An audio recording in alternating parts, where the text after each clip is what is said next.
Are you a real estate agent, realtor, investor, or are you in the real estate business and you need new listings and deals? We have a solution for you, and that solution has guaranteed results. How much would you pay to get face-to-face with a homeowner that wants to sell their home? What if you also got their email address and daytime phone number? And what if this homeowner also scheduled you to come to their door at a set time to meet with you? Sound too good to be true?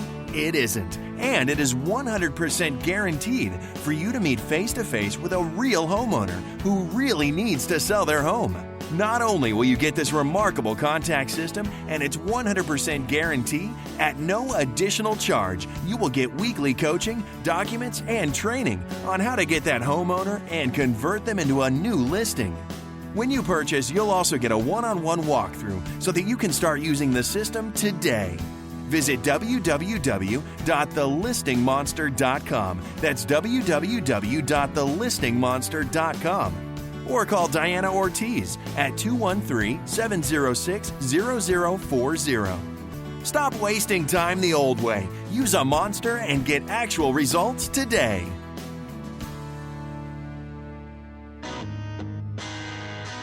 Welcome to the Honish Report, hosted by Lee-Honish. The Honish Report is a look at the real estate market and creating effective marketing plans for realtors or investors to get new listings and deals. Your host, Lee-Honish, has over 20 years of experience in real estate, banking, and marketing. Over the last 6 years, Lee has developed cutting-edge marketing and was named one of the most innovative marketers in America. With over 1 million views, Lee continues to be an advocate for the entire real estate community. Enjoy today's show. Hi, everybody. Welcome to the Honish Report. I am joined by Daren Blomquist of ATTOM Data. How are you doing, Daren? I almost said Adam, like Adam was your name. Hi, Daren. Yeah, that's right. You can just call me Adam. I call you Adam, Mr. Adam. He is the vice president of ATTOM Data. More importantly, he is, for those of you who don't know, Daren is sort of the voice, the extended voice, and you are all over the place these days because of a recent article that sort of hit the street, made the trends on Housing Wire and so forth, about the 10%. That 10% of the properties were still at a weird underwater point. Yeah. What has been the feedback from community, the real estate community, been like on that? Well, it's honestly, it's that it's not unexpected to see that even though it seems like that number is still high, we're definitely still hearing anecdotally that there is this long tail of underwater properties, and in fact, one of the quotes in that article, we go out and get quotes from local brokers and agents, and was from a broker in Ohio which has a lot of the highest underwater rates, and we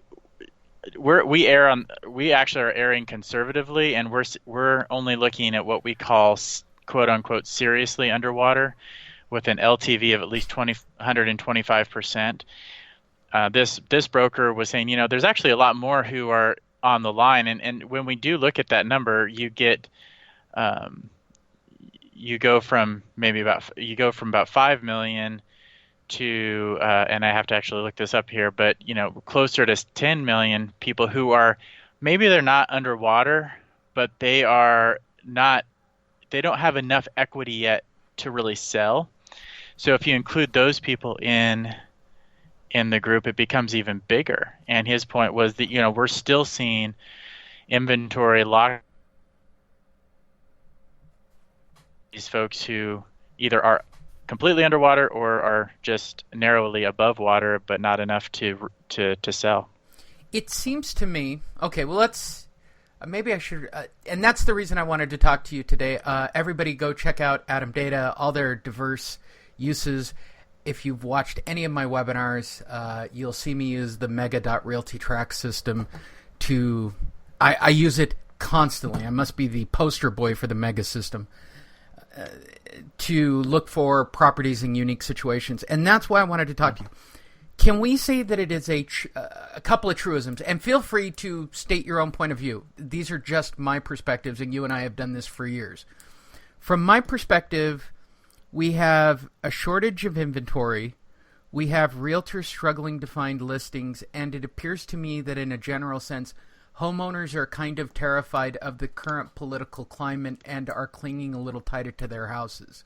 Are these acceptable for a general statement? Yeah, actually, for once, I think I agree with everything you said. Okay. Well, no, I'm just kidding. But no, I often agree with you. But let's see, I'm just thinking through that. I think that really sums it up. And one statistic that I think is really interesting, we kind of put it as a subtext, I think, of the Underwater Report, but it didn't get as much play as I'd like it to, because I think it's really important, is the average homeownership tenure that gets to something that you're saying. We're seeing there has been a paradigm shift in how long people stay in their homes. Right. Prior to 2008 was consistently, when we looked at our data, people who are selling had been staying in their homes for about 4 to 5 years, right. Roughly 4.5 years on average. 2008, you see this sharp break in the trend, and that number keeps going up and has been going up, and it's now at almost 8 years on average. People who sold in 2016 have been living in their homes on average for about 8 years before selling. I don't think it takes a Freakonomics podcast to figure out that the real estate downturn obviously played significantly on people holding onto their properties longer. And I think now we're in a mainstream period of time where, and I've said this and we've talked about it previously, you can believe or follow any grain of truth you want because of the internet.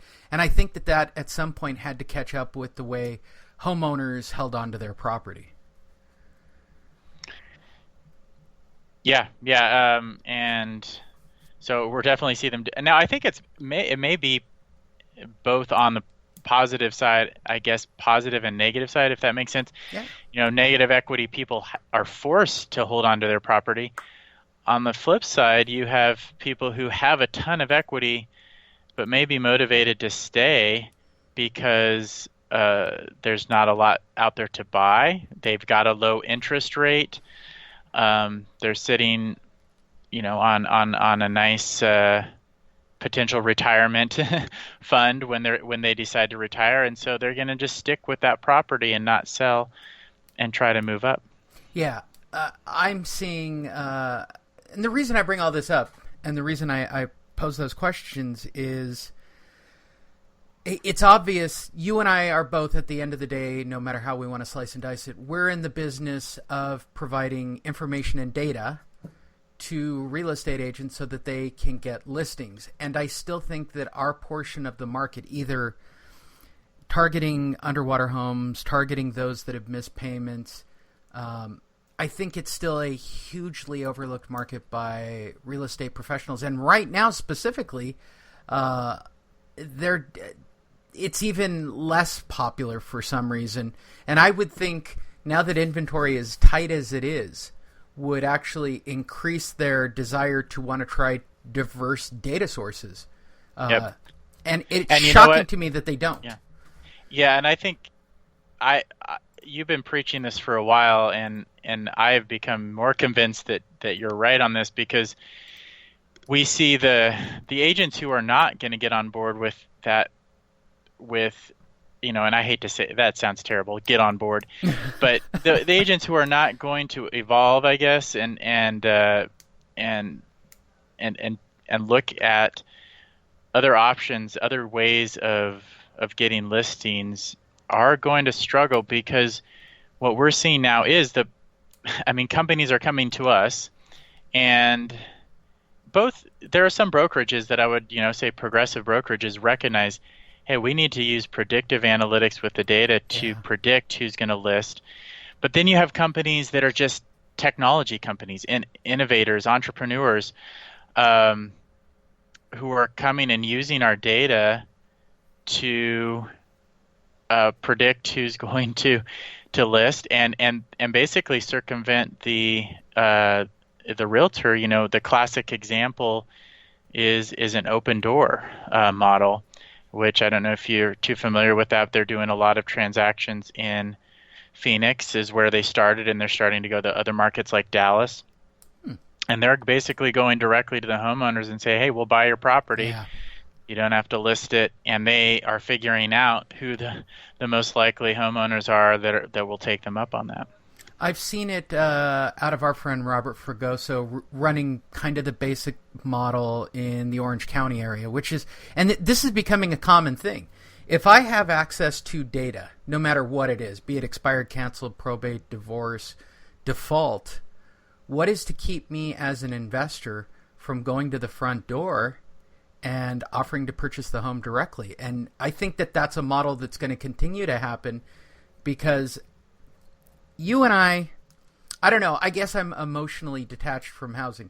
There are two schools, the emotional, this is a house that somebody lives in and its stories and its dream, and the investors who clearly over the last, I want to say 5 years, have really made this a true commodity. And we talked about this previously, where we saw the jump in non-owner occupied real estate today. As it stands, my impression is it is really about the investors going direct and treating it like it is what it is. It's a commodity no different than gold right now. It's a shift. There's the great, just like the Depression over 100 years ago had an impact on how people viewed finances and to a certain extent home ownership. The Great Recession, I think, has had a lot of implications. Some of them more under the surface that I think will, like you're talking about, that are coming to light, where home ownership is not viewed the same way. It's viewed more as an investment that comes with risks. Although it is more of a long-term play like a gold would be.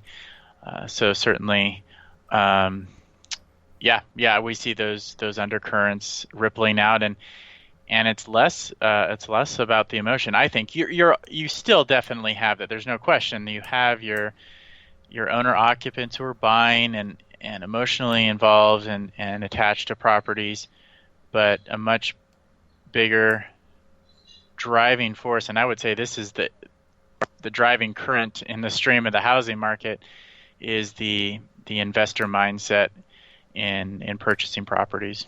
So with all that taking in, we've got people going direct to homeowners, which I assumed, it just seemed logical to me that it would occur and start to become a mainstream situation. Here's the question that it's been puzzling me a lot lately, I guess, with realtors.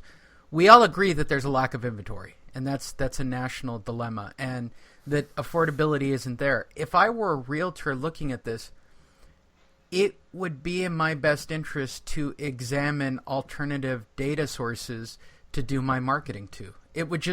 That would be the most logical thing, and that doesn't seem to be the case.